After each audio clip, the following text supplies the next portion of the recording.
Budi Babibu, waktunya waras woi. Tahun 1991, seorang ilmuwan jenius bernama Tim Berners-Lee menciptakan sesuatu yang akan mengubah dunia, World Wide Web. Namun, di balik penemuannya ada kisah penuh kekonyolan, kekagetan, dan kegagalan pertama para pengguna internet di masa itu. Dari kantor yang kebingungan membuka halaman web pertama, teknisi yang pusing menjelaskan konsep klik, hingga masyarakat yang masih mengira internet adalah sihir gelap. Inilah cerita komedi absurd tentang awal mula kehidupan online, sang penemu dan kabel yang kusut. Tahun 1991, dunia masih damai, orang-orang masih pakai telepon rumah buat ngobrol, dan kalau mau tahu gosip terbaru harus nunggu tetangga nyapu halaman.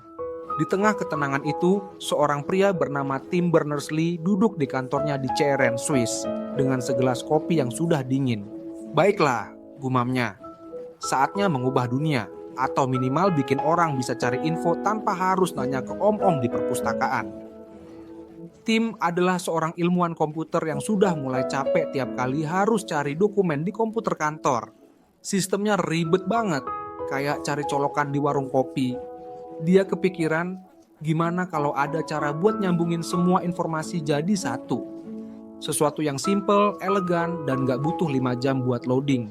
Maka dia mulai mengetik World Wide Web. Nama itu terdengar keren, futuristik, dan yang paling penting belum dipakai buat nama band metal. Namun perjalanan tidak semudah itu. Setelah mengetik kode pertama, dia sadar sesuatu. Kabel mana yang buat internetan ya?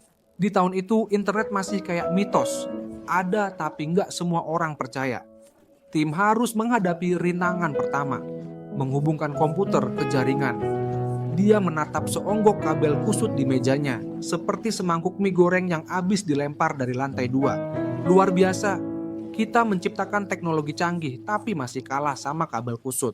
Ia mulai menarik satu persatu kabel. Hasilnya, monitor mati, komputer restart, dan printer tiba-tiba ngeprint surat pengunduran diri. Padahal nggak ada yang ngetik. Baiklah, ini lebih rumit dari yang gua kira. Setelah beberapa jam trial and error dan hampir tersetrum 2 kali, akhirnya dia berhasil. Layar komputernya menampilkan halaman pertama dari World Wide Web. Itu hanya halaman sederhana dengan teks dan link. Tapi bagi Tim, ini adalah awal revolusi digital. Sementara itu di kantin CRN, rekan-rekannya masih belum paham apa yang baru saja terjadi. Jadi ini buat apa Tim? Tanya salah satu kolega sambil nyeruput kopi. Bayangkan semua informasi di dunia bisa diakses dalam satu tempat. Rekan-rekannya terdiam. Lalu salah satu dari mereka mengangkat tangan.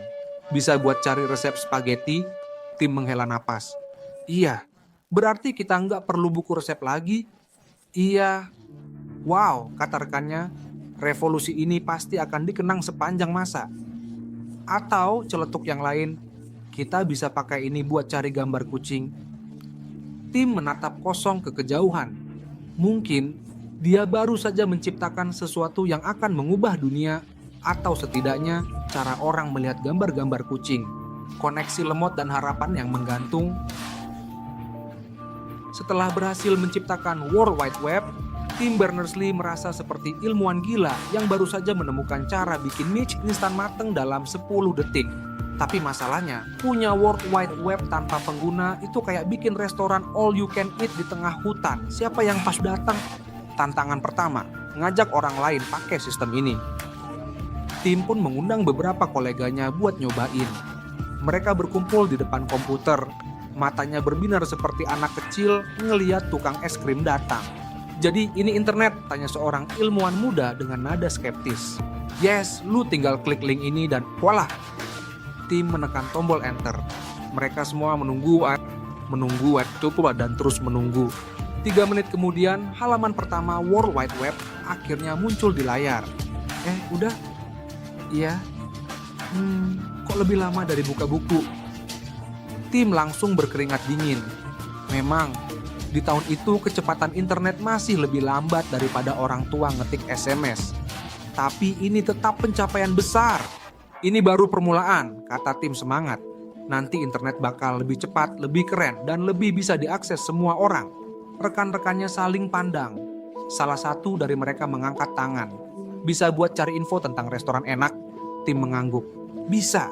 Berarti kita nggak perlu nanya orang lagi. Ya. Wow. Yang lain ikut bersuara. Bisa buat cari lirik lagu? Iya. Jadi nggak perlu nebak-nebak pas karaoke? Iya.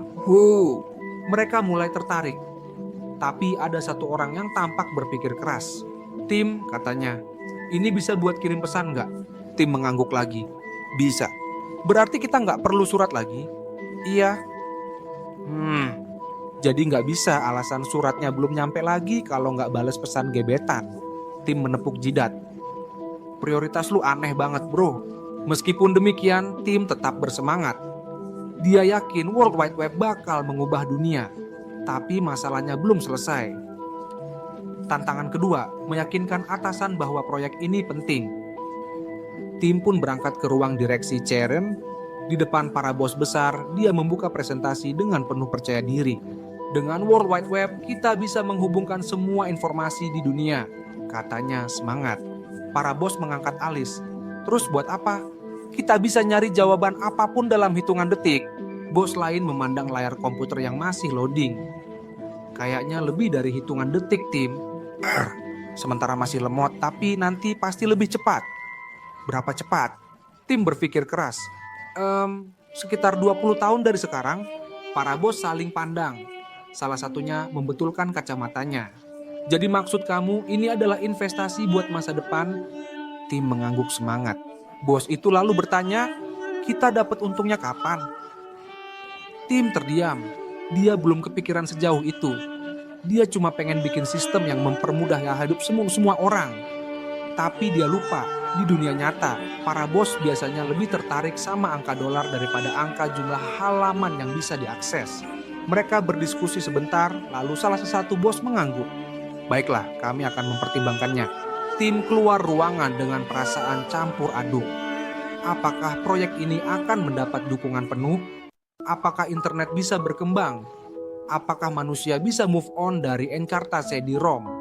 Di kantin CRN, dia duduk termenung, lalu tiba-tiba temannya datang dengan laptop dan bertanya, Tim, internet bisa buat nyari gambar kucing nggak? Tim menghela napas panjang. Mungkin ini saatnya dia pasrah dengan takdir bahwa internet, terlepas dari segala revolusinya, pada akhirnya akan dipenuhi dengan gambar-gambar kucing. Internet mulai menyebar dan kekacauan dimulai. Setelah presentasi panjang dan penuh pertanyaan aneh dari bos-bos CRN, World Wide Web akhirnya mulai menarik perhatian. Walaupun jaringan masih lemot dan setiap halaman butuh waktu lebih lama dari masak mie instan. Tapi Tim Berners-Lee tetap yakin kalau ini adalah masa depan. Namun dengan semakin banyaknya orang yang mencoba internet, masalah-masalah baru mulai muncul. Masalah pertama, orang-orang bingung cara pakainya. Suatu pagi Tim duduk di kantornya sambil minum kopi, menikmati keberhasilannya ketika tiba-tiba pintunya didobrak oleh seorang kolega bernama Jean-Pierre yang terlihat panik. Tim, aku coba masuk ke World Wide Web tapi nggak bisa. Tim menghela napas. Oke, lo udah nyambungin komputer ke jaringan? Jean-Pierre mengangguk. Udah. Koneksi internetnya nyala? Jean-Pierre terdiam. Harus nyalain? Tim menutup mata. Jin, lu kira internet ini jalan pakai tenaga matahari? Jean-Pierre buru-buru kembali ke mejanya, tapi gak lama datang lagi kolega lain. Tim, gue gak ngerti cara masuk ke World Wide Web.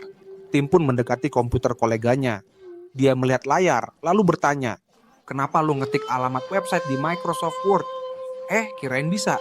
Ya enggak lah, itu buat ngetik laporan, bukan buat browsing. Kolega itu bingung, jadi internet bukan tempat buat nulis. Tim menggeleng. Bukan bro, tapi bisa buat nyari gambar kucing. Tim menepuk jidatnya. Iya, bisa. Semua orang tanya gambarnya kucing melulu. Masalah kedua, orang-orang mulai kirim hal aneh di internet. Setelah banyak orang berhasil mengakses World Wide Web, muncul fenomena baru. Orang-orang mulai mengunggah dan berbagi informasi yang agak absurd. Suatu hari, Tim mengecek situs-situs yang sudah dibuat orang-orang. Dia berharap melihat jurnal ilmiah, dokumentasi penting, atau referensi akademik. Yang dia temukan malah 1. Situs yang isinya cuma gambar kentang dalam berbagai sudut. 2. Halaman yang isinya cuma tulisan, "Halo, ini website gua, tapi gua belum tahu mau nulis apa." 3. Seorang anak berusia 13 tahun yang mengklaim dirinya sebagai raja dunia maya. Meskipun belum bisa nyolokin kabel internet dengan benar, tim mulai panik. Astaga, gua menciptakan sesuatu yang bisa menghubungkan dunia, tapi dunia malah pakai ini buat nyari kentang dan gambar kucing. Di tengah kekacauan itu, ada satu hal yang benar-benar bikin tim frustasi. Kenapa semua orang suka tulisan berwarna-warni dengan background violet dan musik MIDI yang nggak bisa dimatikan? Masalah ketiga, orang-orang punya terlalu banyak pertanyaan. Setelah internet mulai menyebar, orang-orang mulai bertanya banyak hal kepada tim. Awalnya pertanyaan itu masih masuk akal. Bagaimana cara membuat website? Bagaimana cara mencari informasi? Lama-lama pertanyaannya makin aneh. Tim, kalau internet ada, kenapa kita masih harus kerja? Apakah mungkin bikin internet yang bisa ngeluarin bau? Kenapa nggak ada tombol buat langsung cetak duit? Tim mulai stres. Ini internet, bukan mesin ajaib. Tapi kekacauan terbesar terjadi ketika seseorang bertanya, "Tim, internet bisa buat cari jodoh nggak?" Tim nyaris menyemburkan kopinya. "Tunggu, apa? Ya misalnya gue tinggal nulis profil gue di internet, terus nanti ada yang baca dan suka. Bisa nggak?" Tim berpikir sejenak. Secara teknis bisa sih. Dan dengan begitu, cikal bakal aplikasi cari jodoh online mulai muncul. Suatu malam, tim termenung di depan komputernya. Dia sudah berhasil menciptakan World Wide Web, tapi dia mulai bertanya-tanya, apakah ini benar-benar akan membuat dunia lebih pintar? Atau justru membuat semua orang sibuk nyari gambar kucing dan pasangan hidup? Sambil berpikir, dia membuka halaman World Wide Web-nya dan menemukan bahwa seseorang sudah membuat website pertama berisi meme. Ya ampun, desanya. Dunia tidak akan pernah sama lagi. Internet menyebar dan Tim Berners-Lee bingung sendiri. Tahun 1991, Tim Berners-Lee memulai revolusi digital dengan menciptakan World Wide Web. Awalnya, dia pikir internet bakal menjadi alat pencarian informasi terbesar di dunia. Namun, setelah beberapa bulan, dia sadar kalau internet malah lebih sering dipakai buat gambar kucing, kentang, dan pertanyaan-pertanyaan absurd. Tapi sekarang ada masalah yang lebih besar. World Wide Web mulai keluar dari CERN dan menyebar ke seluruh dunia. Orang-orang mulai kecanduan internet. Di awal tahun 1992, Tim duduk di kantornya sambil minum kopi. Dia membuka emailnya dan membaca laporan terbaru. Jumlah pengguna World Wide Web bertambah pesat. Orang-orang mulai menghabiskan lebih banyak waktu di internet dibandingkan membaca koran atau nonton TV. Tim tersenyum. Impian internet mulai terwujud, tapi senyumnya langsung luntur ketika melihat rekan-rekannya di kantor. Biasanya mereka sibuk dengan penelitian. Sekarang, Jean-Pierre sibuk membuka situs tentang resep masakan aneh, termasuk cara bikin sup pakai Coca-Cola. 2. Kolega lain sedang asik di forum diskusi tanpa tujuan. Debat panjang soal apakah lebih enak kentang goreng atau kentang rebus. Seorang ilmuwan fisika malah bikin website pribadi berjudul Teori Relativitas dan Gambar Kucing Kesayangan Saya. Tim mulai curiga. Apakah dia menciptakan alat canggih atau sekadar memberi manusia alasan baru buat menunda pekerjaan? Masalah lebih besar, hoax pertama di internet. Suatu hari tim mengecek forum diskusi internet. Dia ingin tahu apakah orang-orang menggunakan World Wide Web dengan bijak. Yang dia temukan malah breaking news. Pemerintah sedang mengembangkan teknologi teleportasi rahasia. Alien sudah mendarat di Swiss. Foto terlarang ditemukan. Makan pisang secara terbalik bisa menambah usia hingga 100 tahun. Tim terkejut. Tunggu, siapa yang nulis semua ini? Dia mengecek sumbernya dan menemukan seorang anak usia 13 tahun yang ngetik dari kamarnya. Gawat, pikir tim. Kalau semua orang bisa nulis apapun di internet, gimana caranya kita tahu mana yang benar dan mana yang cuman ngarang? Seorang kolega menghampirinya. Tenang aja tim, orang pasti bisa membedakan mana yang benar dan mana yang hoax.